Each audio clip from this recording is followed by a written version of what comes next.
Let's talk about relative pitch. Relative pitch is the ability of a person to identify or recreate a given musical note by comparing it to a reference note and identifying the interval between those two notes. The easiest way to develop your ear and achieve relative pitch is through interval ear training. The basic idea here is that you reference a well-known song that uses a particular interval within the first few notes of its melody for each one of our 12 intervals. This means that anytime you hear two notes played one after the other or at the same time, you will instantly associate this with your chosen melody and therefore a particular interval with which then you can place on the guitar with no guesswork. So let's get into it. We're going to learn each interval one by ear and also how to place it on the fretboard of the guitar. Let's start with the smallest possible interval. Whenever you play a note followed by another note, a semitone or fret higher, this would be called a minor second or flat second. Our first reference track we could use to identify the sound of this interval would be the first and second notes of.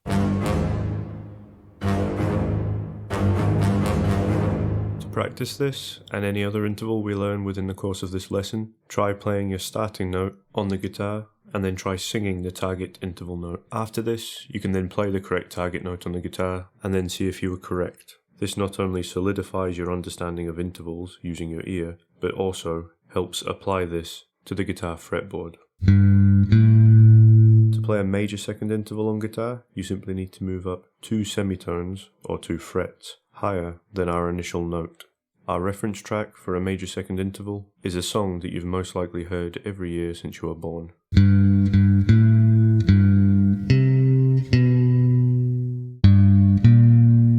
To play a minor third interval on guitar, you just need to play a note 3 semitones or 3 frets higher than our starting note. Alternatively, you could also play this on the next string, but 2 frets lower.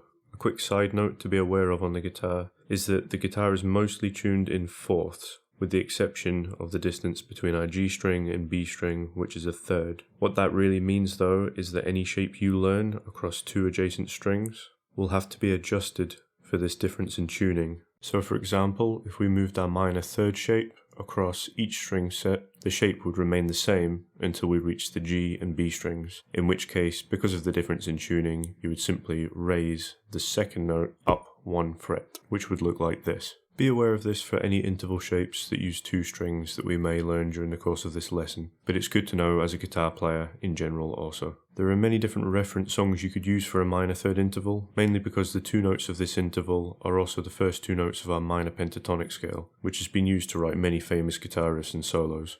So here are a few of the most popular examples.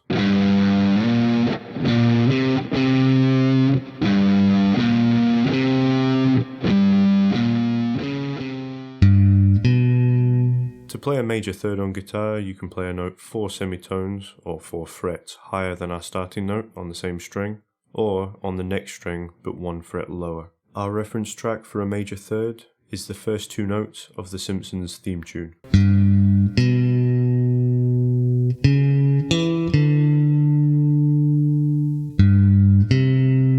A perfect fourth can be found 5 semitones or 5 frets higher than our starting note on the same string. Alternatively, it would be directly beside our starting note on the next available string. There are 2 very well known and universal reference tracks we can use for a perfect fourth interval. One being Auld Lang Syne,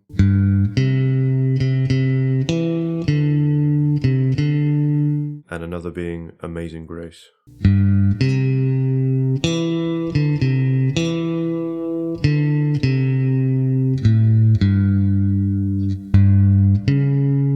This interval can be called an augmented fourth if the fourth is raised, a diminished fifth if the fifth is lowered, or even a tritone, but let's stick with flat 5 for simplicity. You can find the flat 5 interval by playing a note diagonally up from our starting note on the next string. It's back to The Simpsons again for this reference track, but this time it's the first 2 notes of the title reveal.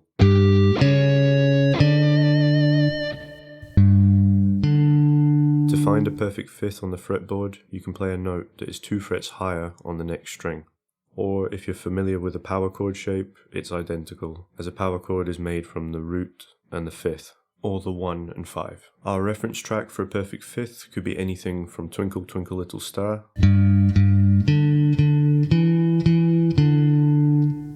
even...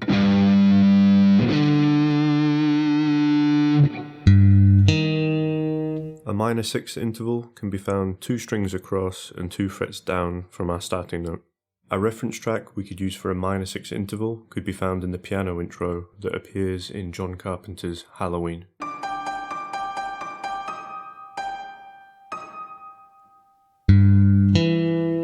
A major sixth interval can be played 2 strings across and 1 fret down from our starting note. The reference track we can use for a major sixth would be the verse from Jingle Bells, Dashing Through the Snow.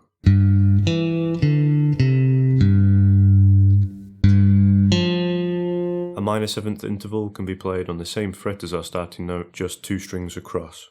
A good reference track for the minor seventh interval could be the first 2 notes of the main riff from Can't Stop by the Red Hot Chili Peppers.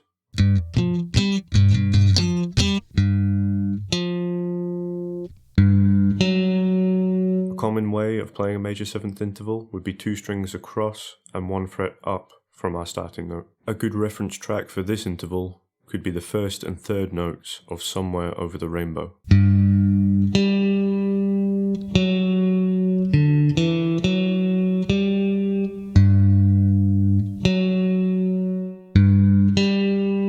A common way of playing our very last interval, the octave, would be 2 strings across and 2 frets up from our starting note. And once again, to reference an octave, Somewhere Over the Rainbow, but this time the first and second notes.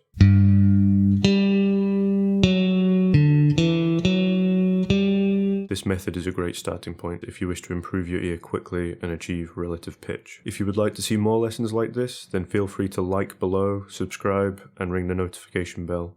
See you in the next one.